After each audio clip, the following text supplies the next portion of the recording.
नमस्कार दोस्तों, मैं हूं विजय विद्रोही। आप मुझसे जुड़ चुके हैं, इसके लिए आप सबका तहे दिल से शुक्रिया। अगले 7-8 मिनट में आपसे जुड़े रहने की कोशिश करूंगा। पिछले दिनों जयपुर में एक बीजेपी के नेता से मुलाकात हो गई।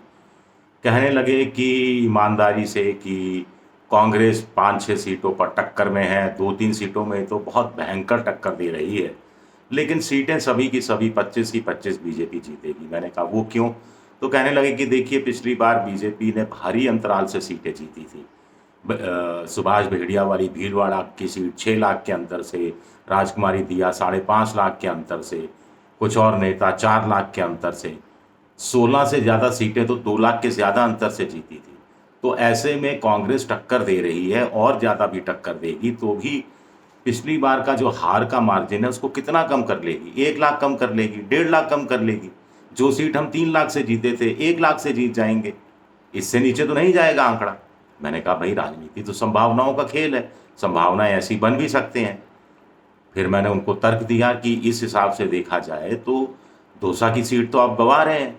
कैसे? मैंने कहा भाई, पिछली बार दौसा की सीट तो 78,000 से जीती थी बीजेपी ने सिर्फ, और लोकसभा में 78,000 का मार्जिन कोई मार्जिन नहीं रखता। तो कहने लगे नहीं, कोई दूसरा उदाहरण बताओ। ये उदाहरण तो चलेगा नहीं, क्योंकि मोदी जी आएंगे दौसा में, एक रोड शो करेंगे और पूरा माहौल बदल जाएगा। इस पर मैंने उनको दो उदाहरण दिए 2018 के लोकसभा के उपचुनाव का। एक उपचुनाव अजमेर में हुआ था, एक उपचुनाव अलवर में हुआ था।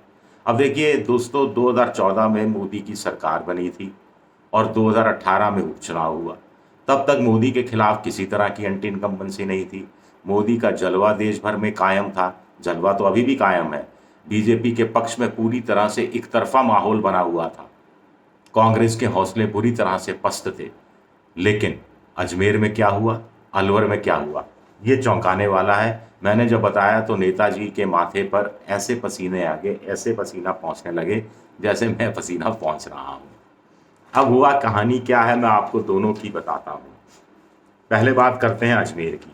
अजमेर में देखिए, 2014 का लोकसभा चुनाव हुआ था तो सचिन पायलट कांग्रेस की तरफ से थे, सांवरलाल जाट बीजेपी के भारी भरकम जाट नेता बीजेपी की तरफ से थे। समाजवादी पार्टी सचिन पायलट को करीब 4,65,000 वोट मिला, सांवरलाल जाट को 6,37,000 वोट मिला और करीब 1,70,000 के वोटों से सचिन पायलट हार गए। अब 2018 में सांवरलाल जाट की मौत हो गई तो उनकी जगह उपचुनाव हुआ।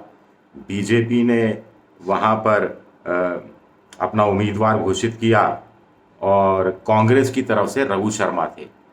बीजेपी ने सांवरलाल जाट के बेटे को उम्मीदवार बनाया था।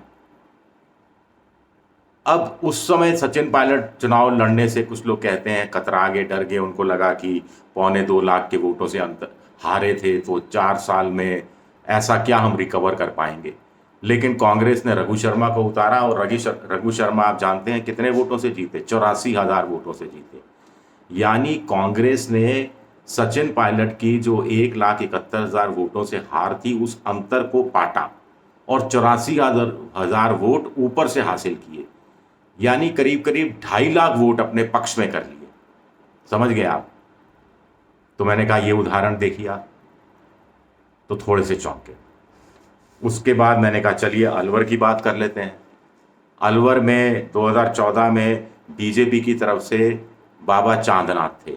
चांदनाथ को 6,42,000 कुछ वोट मिला। कांग्रेस की तरफ से भंवर जितेंद्र सिंह थे जिनको 3,58,000 के आसपास वोट मिला। 2,80,000 की भारी भरकम जीत चांदनाथ की हुई। 2018 में चांदनाथ की मौत हो गई। बीजेपी ने उनके चेले बाबा बालकनाथ को चुनाव मैदान में उतारा। कांग्रेस भंवर जितेंद्र सिंह को टिकट देना चाहती थी। भंवर जितेंद्र सिंह भी सचिन पायलट की तरह कतराने लगे। उनको लगा कि 2,80,000 वोटों से हारे हैं और अब मोदी जी का जलवा कायम है। ऐसे में फिर एक और हार, फिर 2019 में फिर लोकसभा चुनाव जीत भी गए तो सिर्फ 1 साल का कार्यकाल, तो उन्होंने लड़ने से मना कर दिया। डॉक्टर करण सिंह यादव को कांग्रेस ने चुनाव मैदान में उतारा। बीजेपी ने डॉक्टर जसवंत यादव को उनके सामने मुकाबले पे उतारा। और आपको ध्यान होगा उस समय doctor Karan Singh Yadav SMS hospital के अध्यक्ष रहे, कार्डियोलॉजी के बड़े डॉक्टर रहे हैं। 1,54,000 वोटों से जीते, 1,54,000 वोटों से। यानी बीजेपी जो भंवर जितेंद्र सिंह 2,80,000 वोटों से हारे थे, उस हार के अंतर को पाटा और 1,54,000 वोट अतिरिक्त हासिल किए। तो 2,80,000 और 1.5 लाख वोट, 280, 380, 4,30,000 वोट का एक तरह से फासला अपने पक्ष में कर लिया। ये दो उदाहरण अपने आप में बताते हैं कि अगर जनता आपका साथ दे तो कहानी बदलते हुए देर नहीं लगती है। ये कहानी ये भी बताती है कि जातीय समीकरणों को अगर साधने में कामयाब होते हैं तो राष्ट्रीय चेहरे सामने काम नहीं आते हैं। अब ऐसा भी नहीं था कि उस समय 2018 में बीजेपी या मोदी सरकार या मोदी अमित शाह की जोड़ी, अमित शाह शायद राष्ट्रीय अध्यक्ष हुआ करते थे, इन लोकसभा के उपचुनाव को हल्के में ले रही थी। ऐसा भी नहीं था, बहुत गंभीरता से वो पंचायत टू पार्लियामेंट हर चुनाव को बड़ी गंभीरता से लेती है, उस समय भी गंभीरता से ले रही थी। लेकिन इसके बावजूद हार होती है उपचुनाव में।